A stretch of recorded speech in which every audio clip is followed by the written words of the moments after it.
You know what sound that is, folks. You betcha. It's another Noon Whistle. I'm Chris Stradier. And I'm John Anzalone, and we're here today with Todd Ghilani, head football coach of Elkhorn Area High School, also middle school counselor and AVID teacher and alumni. Oh, man. How we doing, guys? Good. Welcome, Todd. Thanks for having me. Appreciate it.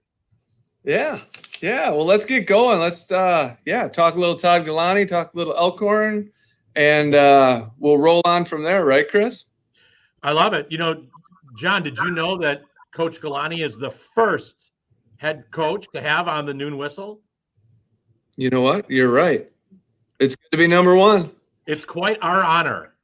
It is our honor. You know what? And I was looking for pictures that we could put up, but this was. Ooh. Look at that good-looking guy. Pounds ago. And kids and work and all the other things. Yeah, absolutely. Yep. Little Todd, life behind you. Yeah. So Todd, tell us a little bit, as we get started, for those viewers who don't know you, give a little background. Growing up in Elkhorn, Northern Illinois football. I heard you beat a pretty important team when you were at Northern Illinois, and then kind of just transition why you wanted to become a coach. Sure.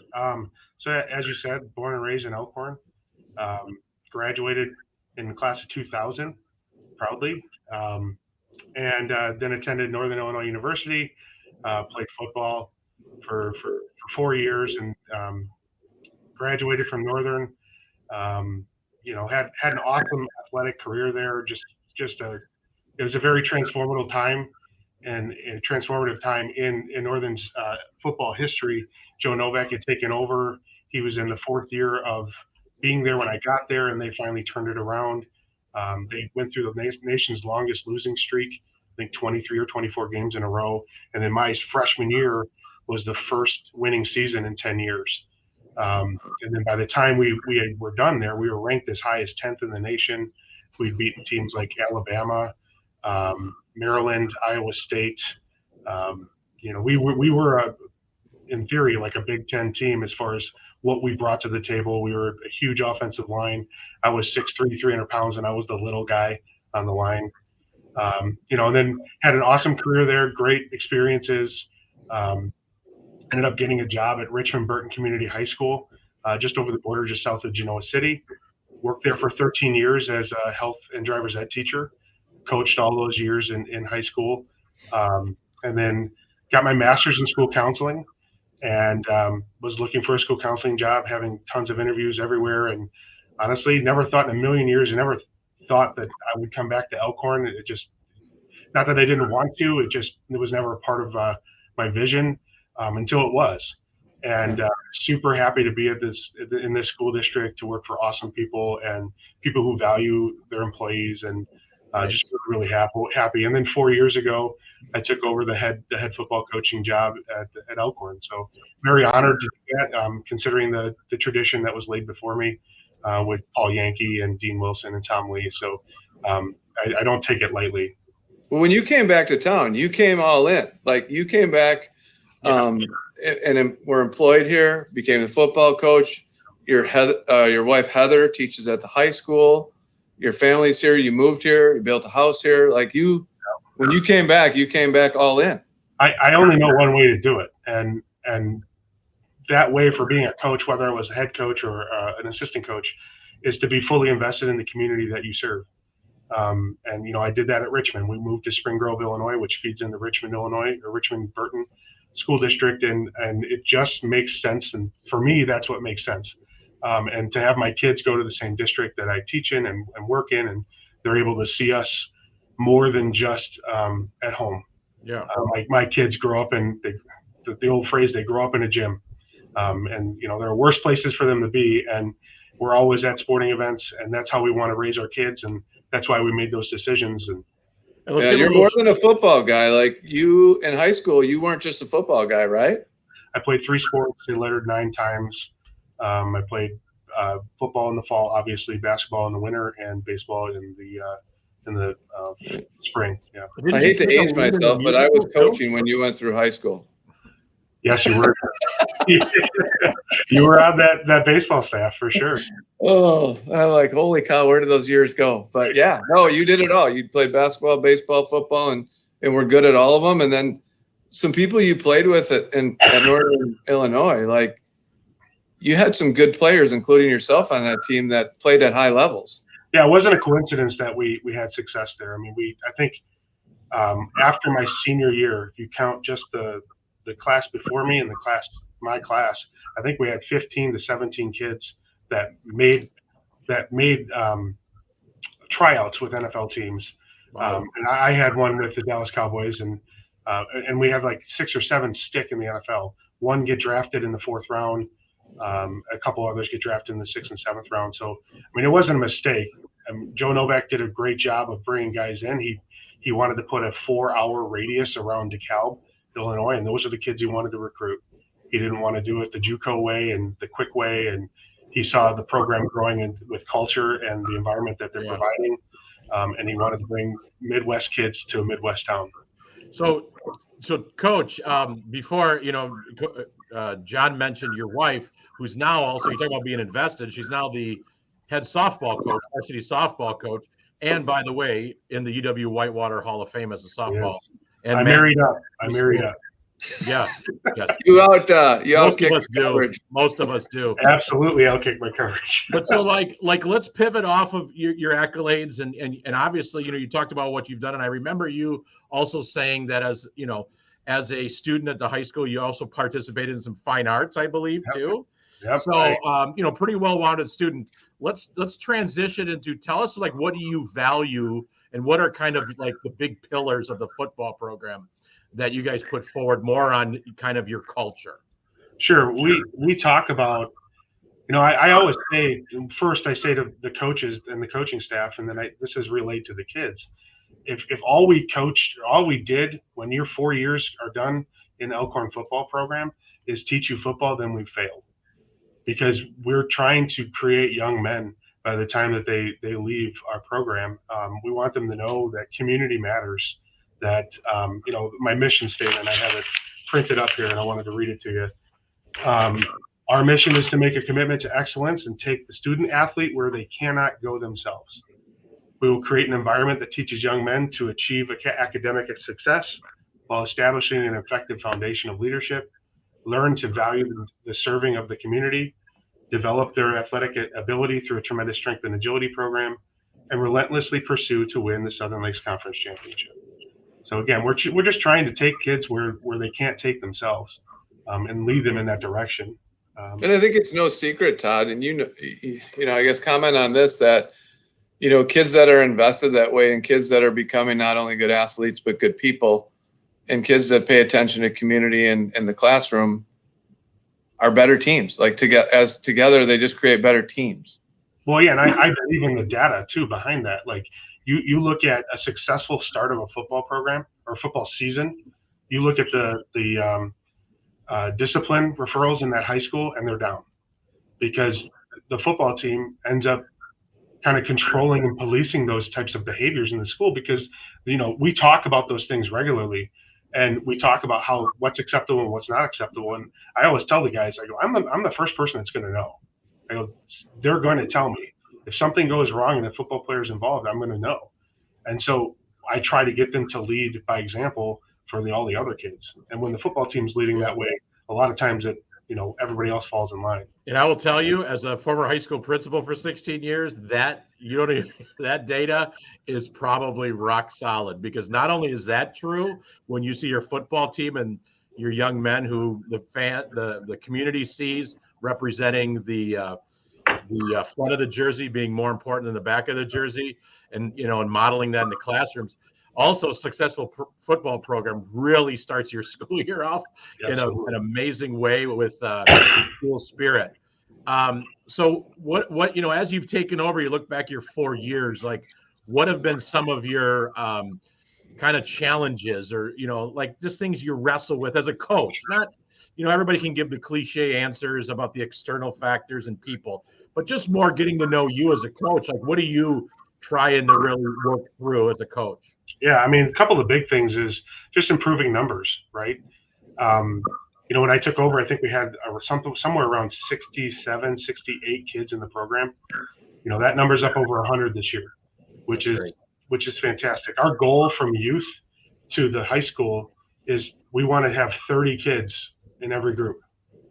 So if we go 30, 30, 30, for 4 times, we've got 120. And we know through attrition, and football is not for everybody, that number is going to go down. So our goal is, as a program, it's just to be around 100 or over 100 every single year. So we've already accomplished that in 4 years. Another big thing is, when I took over, the youth program was struggling for numbers as well. I mean, I think we were at 80 some kids in the middle 80s, and now we're over 225 kids, 1st through 8th grade, which is huge. And again, we're just trying to get as many opportunities for kids to come and be around an environment and culture that's successful and fun to be around. And as we keep going, if we keep those numbers up, that's a big thing. And then the last thing is multi-sport athletes. We're a school of 1,000 kids, 1,100 kids. Like we can't, specialization is, I struggle with that. That's something that I didn't know. I mean, when I was growing up, and I told you before, I played 3 sports, and that I don't think kids all need to play 3 sports, but my parents are like, you're going to get a job or you're going to be active playing sports. Pick one. It's like, yeah, baseball program really impacts that. So, so last year we had 85% of our kids in multi-sport athletes. That's great. It's something that we just push, and I even have intentional conversations with those 15% that like, why aren't we doing this? Like, pick something. I don't care what it is. Yeah. And, even it could be the musical. It could be, anything like that, right? It could be forensics. It's like, get involved. Yep. Yeah. Stretch yourself. Do something that teaches you to be comfortable being uncomfortable. And yeah, we had 2 or 3 kids in the musical last year with big roles. That's so great. I was very happy about that. Hey, Todd, I was gonna, one of the things that I always think about is, and this data, you talk about data. And we're talking obviously about just engagement, right? Getting kids out and connecting kids to their school and other adults and the team and, the GPA nationally. And we ran this years ago at Elkhorn for students who are engaged in a co-curricular is 1.0 higher than their counterparts who don't. But building that kind of idea, what do you like most about your team right now? Here you're in your 4th year. Right. What's your, what do you really enjoy the most about the kids you have now? I'm just really, really passionate about the senior class. They're a group that started at 28 and they're down to 12. So there's your attrition, right? And honestly, they went through the culture change. Yeah. Right? Yeah. So I'm setting new standards, new bars, all those different things. And, 16 of those kids didn't want to meet those standards. And, for lack of a better word or phrase, it's kind of trimming the fat, right? And I've got 11 to 12 kids that just want to kick people's butt. And they've gone through the tough, like last year we went 0-7 in conference. And they fought tooth and nail in every game. We didn't get blown out. They were literally 1-score games for 5 or 6 of those games. So they've gone through the battles in the trenches and they know what it takes to win.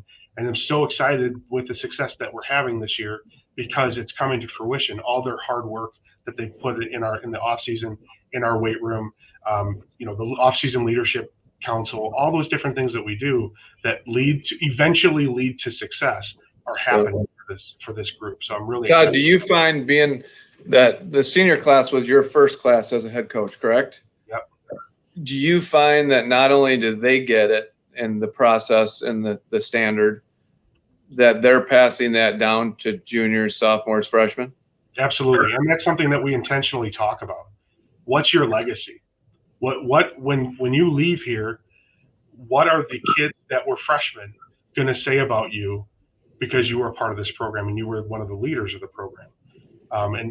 Those were things that I thought about. We talk about culture and environment. I remember the Will Pappas and the Quinn Mullikins, and I can list go on. And I was one of those knucklehead kids behind the scoreboard playing touch football during a football game. Oh yeah, you're one of those. Yeah, absolutely. Yeah. So it's just such that culture and environment of our kids being invested, the younger kids being invested in what we're doing is so important, critical to just continue the success.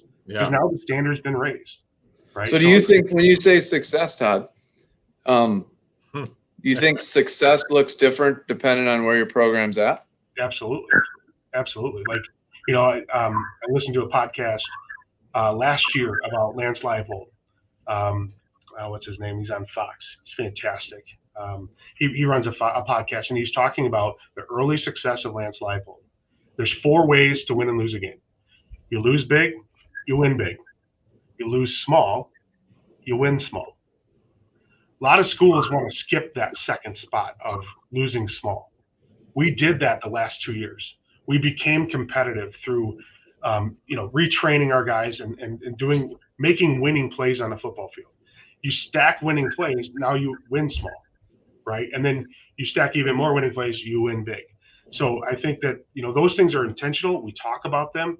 Our kids can all have that coach speak back to people if they were interviewed, because they're regularly talked about in our program. Yeah.